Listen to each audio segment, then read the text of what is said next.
Kyiv के आसपास के इलाकों में रूसी हमलों के बाद चारों तरफ तबाही का मंजर है। दावा है कि हमले के समय रूस के सैनिकों ने स्कूलों को भी अपना निशाना बनाया। रूसी फौज ने कीव के पास भी एक स्कूल पर हमला किया और वहां अपना बेस बना लिया। सीधे कीव से न्यूज 18 के अरुण कुमार सिंह की ये खास रिपोर्ट आप देखिए। रूस की सेना यूक्रेन के कई इलाकों से पीछे हट चुकी है, लेकिन तबाही बर्बादी के निशान के साथ खतरा अब भी बरकरार है। मैं इस वक्त एक स्कूल में हूँ। गांव के अंदर का एक स्कूल है ये, जहाँ पर छात्र पढ़ते थे, लेकिन पुलिस हमारे पीछे खड़ी है। जैसा कि मैं आपको बार बार कह रहा हूँ, पुलिस की या मिलिट्री की तस्वीरें हम नहीं ले सकते। उन्होंने कहा डोंट गो डीप, यानी अंदर नहीं जाना है, क्योंकि वो जो इलाका आप देख रहे हैं जहाँ पर आपको थोड़ी बहुत टूट फूट दिखाई दे रही है, इसके पीछे रूस के सैनिक काफी दिनों तक रहे थे और यहाँ के पुलिस का कहना है कि पीछे लैंड माइन हो सकती हैं। अभी इस इलाके को पुलिस ने सैनिटाइज नहीं किया है, यूक्रेन की मिलिट्री ने इसको सैनिटाइज नहीं किया, यानी हमें यह कहा गया है कि वो जो इलाका है उधर नहीं जाना है। हो सकता है कि वहाँ लैंड माइन हो, क्योंकि पुलिस ने यहाँ पर काफी सर्च की है। मिलिट्री के लोग आए थे और वो कह के गए हैं कि इसके पीछे नहीं जाना है। तो ये स्कूल दिखा रहा था मैं, ये स्कूल है जो टूटा फूटा है पूरी तरह से। ये आग में जल करके पिछला हिस्सा इसका खाक हो चुका है। आगे का हिस्सा जो एंट्री है वही मुझे दिखाई दे रही है।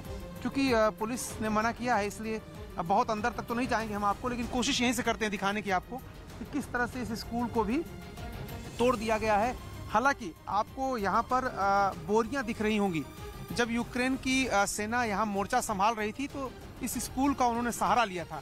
यानी स्कूल टूटा जरूर है, लेकिन सीधे स्कूल पर आक्रमण रूस की सेना ने नहीं किया, बल्कि यूक्रेन के सैनिकों पर किया है। क्योंकि इसके पीछे यूक्रेन के सैनिक थे और उस लड़ाई में, यूक्रेन और रूस की लड़ाई में, ये स्कूल को नुकसान पहुंचा है। जिस वक्त नुकसान पहुंचा, यहाँ पर बच्चे नहीं थे, यूक्रेन की सेना थी और यूक्रेन के रक्षा करने वाले लोग थे। और देखिए जो बोरियां हैं इसके पीछे, उन्होंने आड़ लेकर के इस इलाके में लड़ाई लड़ी थी। लेकिन अब रूस के सैनिक यहाँ से जा चुके हैं, स्कूल तो तबाह हो गया है। अब शायद ये कुछ महीने बाद ही बच्चों के पठन पाठन के लिए खुल पाएगा, लेकिन इसके पीछे हम नहीं जा रहे। हम आपको आगे की तस्वीर दिखा रहे हैं। देखिए ये गांव है और इस गांव में भी जो घर हैं उनको भी जला दिया गया, तबाह कर दिया गया। और एक छोटा सा घर देखिए यहाँ पर।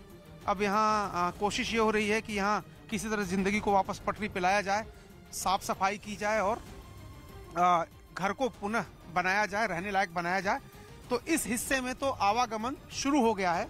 इस हिस्से में लोग आना जाना शुरू कर दिए, अपने घरों की रिपेयरिंग कर रहे हैं। लेकिन ये जो स्कूल है इसके पीछे, जब यूक्रेन की सेना यहाँ से चली गई थी पीछे और रूस की सेना ने यहाँ डेरा डाल दिया था, तो वो जो पीछे का इलाका है जहाँ पर रूस के सैनिक रहे थे, वहाँ हमें नहीं जाने दिया जा रहा। और वहाँ इसलिए नहीं जाने दिया जा रहा है, खतरा है, अभी सैनिटाइज नहीं किया गया है और पीछे लैंड माइन हो सकती है, इसलिए हम पीछे नहीं जा रहे हैं और आपको यहीं से तस्वीरें दिखा रहे हैं। कैमरामैन कमल देव के साथ अरुण सिंह, न्यूज 18 इंडिया।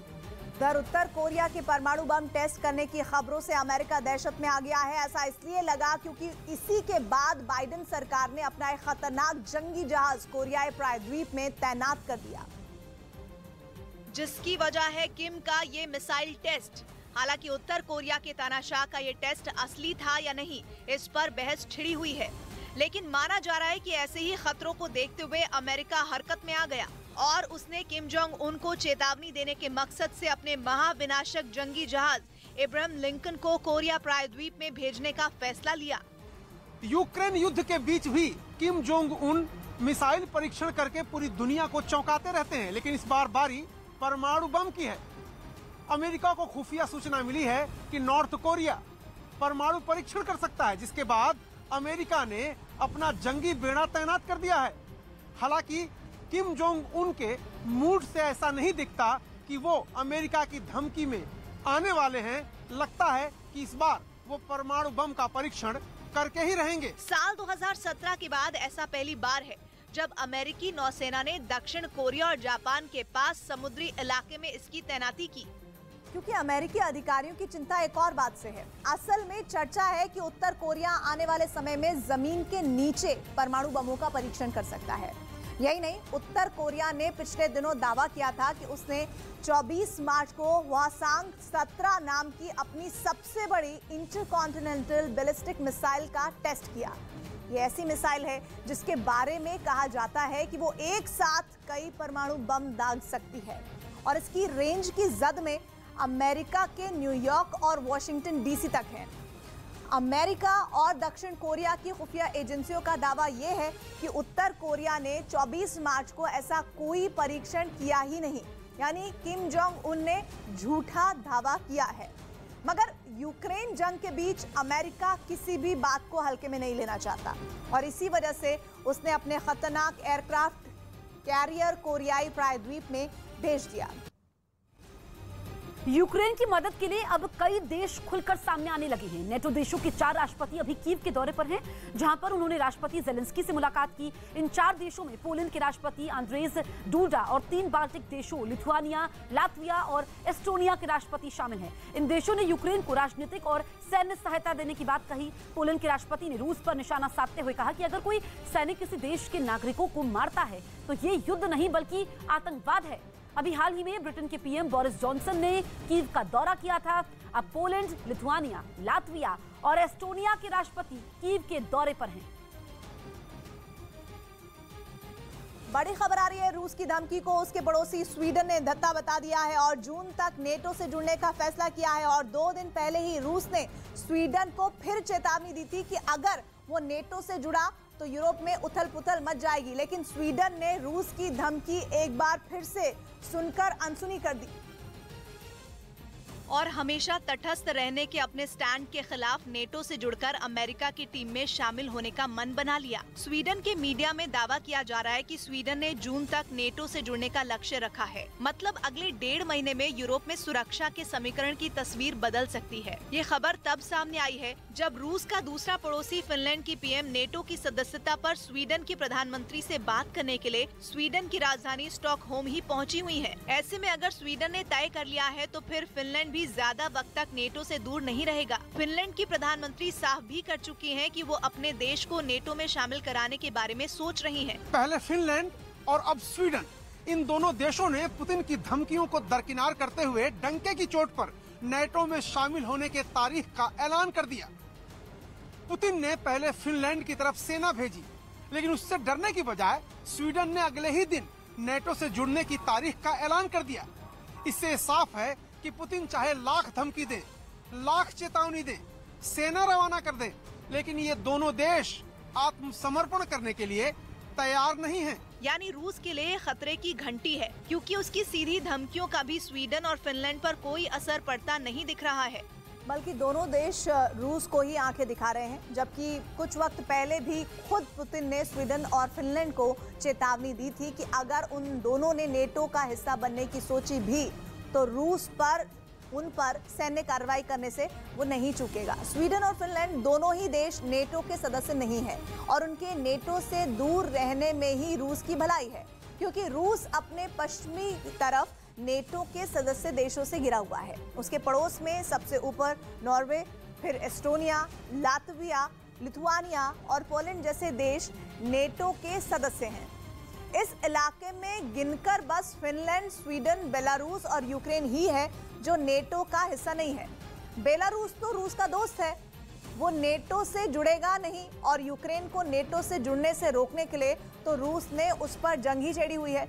ऐसे में स्वीडन और फिनलैंड के नेटो से जुड़ने का प्लान यूरोप में एक नई जंग भी भड़का सकता है। उधर मारिउपोल को बचाने की जंग लड़ रही यूक्रेन की सेना पर 3 तरफ से मार पड़ रही है। युद्ध के 50 दिन हो जाने के बाद भी अब तक यूक्रेन के सैनिकों ने इस शहर पर रूस का कब्जा नहीं होने दिया। जबकि रूस की सेना ने चेचन लड़ाकों के साथ मिलकर जंग की शुरुआत से ही मारिउपोल में यूक्रेन के सैनिकों पर ताबड़तोड़ हमले बोले। रूसी मिसाइलों ने शहर के किसी भी हिस्से को साबुत नहीं छोड़ा, पूरे के पूरे शहर को खंडर में बदल दिया। शहर के मेयर ने तो यहाँ तक दावा कर दिया कि रूसी सेना और चेचन लड़ाकों के हमलों ने शहर के 10,000 से ज्यादा नागरिकों की जान ले ली। लेकिन फिर भी यूक्रेन के सैनिक मारिउपोल को बचाने के लिए डटे रहे। हालांकि जंग के कुछ दिनों बाद से ही उन्होंने एक और दुश्मन का सामना किया और ये थे रूस का समर्थन करने वाले यूक्रेन के विद्रोही, जिन्होंने अब मारिउपोल में आखिरी जंग की तैयारी शुरू कर दी। और यूक्रेन के ये विद्रोही उसके पूर्वी हिस्से के डोनेस्क प्रांत से रूसी सेना और चेचन लड़ाकों का साथ देने आए हुए थे, जिसके बाद यूक्रेन के सैनिकों पर ट्रिपल अटैक शुरू कर दिया गया। मारिउपोल के ज्यादातर हिस्सों पर कब्जा जमाने के बाद अब यूक्रेन के विद्रोही बचे हुए इलाकों पर कंट्रोल करने के लिए आखिरी हमला करने की तैयारी करते नजर आए। इसके लिए उन्होंने तोप से गोले दाग कर उनकी जांच की।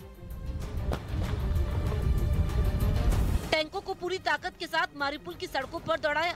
मशीन गन से हमले के लिए गोलियों को तैयार किया।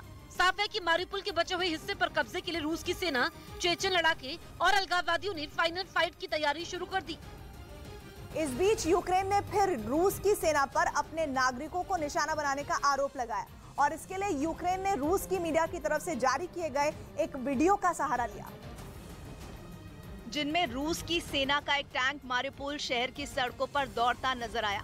इसके बाद वो टैंक 2 इमारतों के बीच खड़ा हो गया और उसने सामने की एक इमारत पर निशाना साध दिया। निशाना लगते ही टैंक से गोला दाग दिया गया, जो सामने की इमारत से जा टकराया। जहां गोला टकराया, इमारत के उस हिस्से के परखच्चे उड़ गए, लेकिन रूसी सेना का टैंक रुका नहीं, बल्कि उसने कुछ ही मिनटों में उस इमारत पर एक के बाद एक कई गोले दाग दिए। हालांकि रूसी सेना ने टैंक से जिस इलाके में हमला किया, वहां दूर दूर तक की सभी इमारतें पहले ही तबाह दिखाई दी। लेकिन यूक्रेन ने रूस की मीडिया की तरफ से जारी किए गए इस वीडियो का सहारा लेते हुए आरोप लगाया कि इसी तरह के हमले रूस उन इलाकों में भी कर रहा है जहां नागरिक अपनी जान बचाने के लिए छिपे हुए हैं। उधर यूक्रेन पर कब्जे की जंग में रूस के सैनिकों ने कीव में बच्चों के स्कूलों को भी नहीं बख्शा। राजधानी के ज़लिस्या गांव को तो रूसी फौज ने पूरी तरह तबाह कर दिया। ये गांव कीव और चर्निव के बीच बसा है। जहां मौजूद बच्चों के स्कूलों को भी रूस के सैनिकों ने निशाना बनाया। ज़लिस्या गांव की जो तस्वीरें सामने आई, उनमें छोटे बच्चों के स्कूलों की इमारतें भी हमलों में नहीं बची। किसी की केवल टूटी फूटी छत बची, तो किसी की बुरी तरह तबाह हो चुकी दीवारें। यही नहीं, उनके खेलने कूदने के मैदान में रखे उनके झूले भी जंग में स्वाहा हो गए। केवल 1-2 नहीं, ज्यादातर स्कूलों का यही हश्र हुआ। बड़े बड़े स्कूल भी कब्जे की इस आंच से नहीं बच सके। सामने आई तस्वीरों में स्कूलों में खिड़कियां, दीवारें और छतें केवल नाम की रह गई। इमारतों पर छपा धुएं का काला रंग ये बयां करने के लिए काफी दिखा कि जब हमला हुआ होगा तो हालात कैसे रहे होंगे। न केवल स्कूलों की इमारतें युद्ध की भेंट चढ़ी, बल्कि उनके बाहर खड़ी बसें भी, वो बसें जो कभी बच्चों को घर से स्कूल लाने और वापस छोड़ने का काम करती थीं। उस गांव में चारों तरफ इसी तरह के हालात दिखाई दिए। इस वक्त की बड़ी खबर आपको बता दें, महायुद्ध ब्रेकिंग। रूस के राष्ट्रपति ने धमकी दी है, रूस ने यूक्रेन को खुली धमकी दी है और ये कहा गया है कि ज़ेलेंस्की को बम से उड़ा दिया जाएगा। रूस की तरफ से ये धमकी दी गई है, यूक्रेन के राष्ट्रपति ज़ेलेंस्की को बम से उड़ा दिया जाएगा। इस वक्त की सबसे बड़ी खबर हम आपको बता रहे हैं, युद्ध को 50 दिन बीत चुके हैं, रूस और यूक्रेन के युद्ध को, और इस बीच अब रूस ने यूक्रेन को खुली धमकी दे दी है। ज़ेलेंस्की को बम से उड़ाने की धमकी रूस की तरफ से दी गई है, क्योंकि पुतिन की सेना काफी ताकतवर है, लेकिन अभी रूसी सीमाओं पर हमले यूक्रेन की सेना कर रही है। ऐसे में इन हमलों को रोकने के लिए रूस की तरफ से ये ज़ेलेंस्की को धमकी दी गई है कि अगर रूसी सीमाओं पर यूक्रेन की तरफ से हमले नहीं रुके तो फिर ज़ेलेंस्की को बम से उड़ा दिया जाएगा। इस बीच यूक्रेन ने जैवलिन मिसाइल से हमला करके रूस के एक मल्टीपल रॉकेट लॉन्चर को तबाह करने का दावा किया। जैवलिन मिसाइल को रूस के खिलाफ इस जंग में बेहद मारक हथियार माना जा रहा है, क्योंकि ये यूक्रेन के साथ जंग में रूस को तगड़ी चोट पहुंचा रही है और यूक्रेन ने इसी मिसाइल से रूस के BM-21 grade multiple rocket launcher को ध्वस्त करने का दावा किया। जैवलिन मिसाइल को रूसी टैंकों का काल भी कहा जा रहा है। वजन में बेहद हल्की इस एंटी टैंक मिसाइल को कहीं भी ले जाना आसान होता है। साथ ही हल्की होने की वजह से एक सैनिक इसे कंधे पर रखकर आसानी से चला सकता है, और ऐसा ही यूक्रेन की तरफ से जारी किए गए एक वीडियो में दिखाई दिया। वहाँ एक सैनिक कंधे पर रखकर जैवलिन मिसाइल दागता नजर आया और ट्रिगर दबते ही मिसाइल तेजी से कई किलोमीटर दूर निशाने की तरफ उड़ गई। इसके बाद जहाँ वो मिसाइल गिरी, वहाँ से धुआं उठता नजर आया, जबकि एक सैनिक ने रूस के मल्टीपल रॉकेट लॉन्चर को ढेर कर देने पर खुशी जताई। तो वहीं यूक्रेन की राजधानी कीव में एक महिला अपने बेटे का शव टैंक में पड़ा देख बिलख बिलख कर रोने लगी। बताया गया कि रूसी सैनिकों ने हत्या के बाद उसके बेटे का शव पेट्रोल पंप के टैंक में फेंक दिया था, जिसे देखकर वो बेसुध हो गई और अपने जवान बेटे की मौत से दुखी ये महिला जोर जोर से रोती दिखी। इस दौरान उसने अपने बेटे को कई बार आवाज भी दी। इसके बाद वो अपने बेटे के गम में घुटनों के बल वहीं जमीन पर बैठ गई, लेकिन उसकी आंखों से आंसू बहते रहे। बाद में वहां मौजूद लोगों ने उसे संभाला। फिर उस जगह पर रेस्क्यू ऑपरेशन चलाया गया, जिसमें शामिल लोग रस्सियों की मदद से शव को टैंक से बाहर निकालते दिखे। बाद में जैसे ही टैंक से शव को बाहर निकालने का काम पूरा हुआ, वो महिला फिर उस तरफ दौड़ पड़ी, लेकिन वहां तैनात सुरक्षा कर्मियों ने उसे रोक दिया। बताया गया कि सर्च ऑपरेशन के दौरान इस पेट्रोल पंप के टैंक से 2 शव बरामद किए गए। इस बीच यूक्रेन के सैनिकों ने रूस के एक आधुनिक BMP-3 टैंक पर कब्जा करने का दावा किया। यूक्रेन की सेना की तरफ से सबूत के तौर पर इसका एक वीडियो भी जारी किया गया, जिसमें यूक्रेन के कुछ सैनिक रूस के टैंक के पास दिखाई दिए। एक सैनिक तो टैंक के ऊपर चढ़ा नजर आया। इसके बाद वो टैंक के अंदर से रूसी सेना की वर्दी, उनके बैग, हथियार समेत कई दूसरी चीजें निकालकर बाहर सड़क पर फेंकता दिखाई दिया। जबकि यूक्रेन का एक सैनिक सड़क पर बैठकर एक रूसी सैनिक की वर्दी में लगी गोलियों से भरी मैगजीन निकालता नजर आया। एक के बाद एक उसने कई मैगजीन निकाली और फिर उन्हें एक बैग में रख दिया। यूक्रेन ने इसे अपने सैनिकों की एक बड़ी कामयाबी बताया, क्योंकि लेजर गाइडेड मिसाइल और मशीन गन से लैस रूस के ये बेहद आधुनिक टैंक पल भर में दुश्मन को तबाह करने की क्षमता रखते हैं। इस वक्त की सबसे बड़ी खबर आपको बता दें, रूस का युद्धपोत तबाह हो चुका है। यूक्रेन ने रूस के युद्धपोत को तबाह कर दिया है। ये बड़ा दावा यूक्रेन की सेना की तरफ से किया गया है। यूक्रेन में ओडेसा प्रशासन ने कहा है कि उसने रूस का युद्धपोत तबाह कर दिया है। तो ये तस्वीरें आप देखिए, धुएं का गुबार देखा जा सकता है। रूस को काफी ज्यादा नुकसान हो रहा है। युद्धपोत रूस का तबाह हो चुका है। तो 50 दिन से ज्यादा बीत चुके हैं इस जंग को, और आप देखिए कि अभी भी जंग जारी है। रूस, जो कि पुतिन की सेना काफी ताकतवर मानी जाती है, लेकिन ये रूस का युद्धपोत जो पूरी तरीके से तबाह हो चुका है। अब से कुछ देर पहले यूक्रेन की सेना ने इसे तबाह किया है और इसको लेकर के ओडेसा प्रशासन ने ये बड़ा दावा किया है। तो यहाँ पर कहा जा सकता है कि जो तमाम दावे यूक्रेन की तरफ से किए जा रहे हैं, जो तस्वीरें वहां से सामने आ रही है, इसमें पुतिन की सेना को काफी ज्यादा नुकसान पहुंच रहा है। जो रूस के सर्वश्रेष्ठ हथियार हैं उनको नुकसान पहुंच रहा है। अब तो ये युद्धपोत धुएं के गुबार में देखा जा सकता है। धुएं का गुबार काफी ज्यादा है, क्योंकि पूरी तरीके से तबाह ये युद्धपोत हो चुका है। तो बहुत बड़ा नुकसान है ये रूस के लिए। इस बीच यूक्रेन ने रूस पर एक बेहद गंभीर आरोप लगाया। यूक्रेन का कहना है कि उसके देश में आतंक फैलाने में रूस के सैनिक अकेले नहीं हैं, बल्कि उनकी पत्नियां भी उनके साथ खड़ी हैं। यूक्रेन की सीक्रेट सर्विस एजेंसी ने एक कॉल की ऑडियो क्लिप जारी की है। सनसनीखेज दावा किया है कि जंग जीतने के लिए रूस इतना नीचे गिर गया है कि उसके सैनिकों की पत्नियां तक उन्हें यूक्रेन की महिलाओं का बलात्कार करने को कह रही हैं। जिसका भंडाफोड़ तब हुआ जब यूक्रेन की खुफिया एजेंसी ने उसके यहाँ तैनात रूस के एक सैनिक का फोन टैप किया। एक कॉल में रूस का वो जवान रूसी भाषा में अपनी पत्नी से बात करता सुनाई दिया, लेकिन बातचीत जिस बारे में हुई उसने यूक्रेन के अधिकारियों के रोंगटे खड़े कर दिए। फोन पर रूस के उस सैनिक की पत्नी उसे यूक्रेन की महिलाओं का बलात्कार करने को कहते सुनाई दी। इतना ही नहीं, ऐसी बात करते हुए वो दोनों हंस तक रहे थे। украинских баб насилуют, да, мне ничего не говори, понятно? अपनी पत्नी के मुंह से निकली बात पर खुद रूसी सैनिक भी विश्वास नहीं कर पाया, इसलिए उसने अपनी पत्नी से फिर पूछा कि क्या वो वाकई यही चाहती है कि वो यूक्रेन की महिलाओं का बलात्कार करे।